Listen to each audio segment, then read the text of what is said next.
Hallojis, my name is Ravi Ray, and in this video, I'm going to show you a well-known strategy to getting the best vocals possible. Let's go.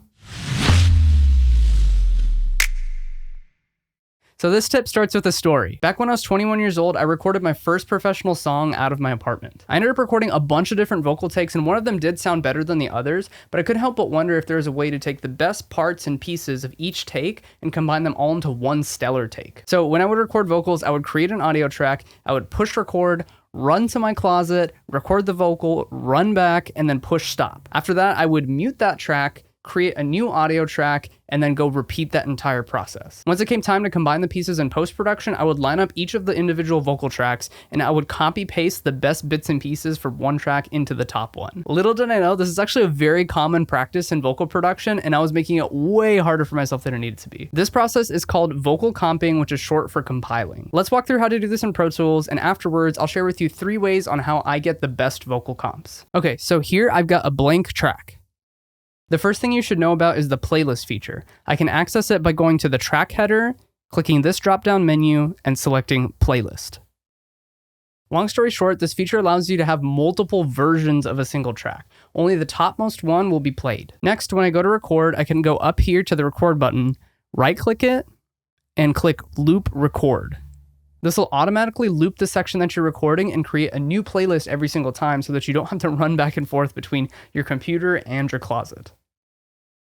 So let's say I'm done recording. I'm going to hop into another session that I've worked on recently. All right, so if we take a look inside the playlists, here I've got the different vocal takes. Clicking the playlist solo button lets me audition different takes in the context of the full mix. When I find something that I like, I'll select the region and then click this up arrow to move it to the top playlist.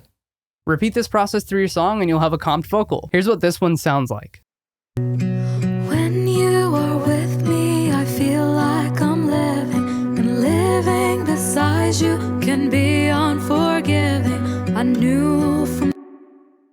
So all of that being said, here are 3 tips on how you can get a better vocal comp. 1, record all of your vocals in one session. By this, I mean in the same sitting. You can take breaks, of course, but don't tear down the setup and come back another day. There's so many variables when you're recording. How the mic is placed, how warmed up you are, even the moisture in the room can subtly affect the way that a vocal comes across. In my experience, my best vocal comps have come from the ones that were recorded in one single sitting. 2, comp between words and phrases, not within them. Let's say you have one long held out note. If you try to combine 2 different takes into that one note, it'll probably sound weird or noticeable. So again, comp between phrases, not within them. And 3, use crossfades and clip gain to smooth out the final comp. Crossfades are a no-brainer to ensure that you have a smooth transition between different bits and pieces. Using clip gain, aka the individual volume levels of the clips, helps out the compressor that you'll eventually put on the vocal. You don't have to be brash or make super detailed changes here. Adjustments of just 1 to 3 decibels will do the trick. And going back to the first tip, adjusting clip gain will be less of a problem if you recorded all of the vocals in one sitting. What are your thoughts? Do you always comp vocals, or do you prefer to use a single take as is? What are your tips and best practices for comping vocals? Let me know in the comments below. If you learned something from this video, consider dropping a like or hitting the sub button. And until the next one, stay well and shine bright.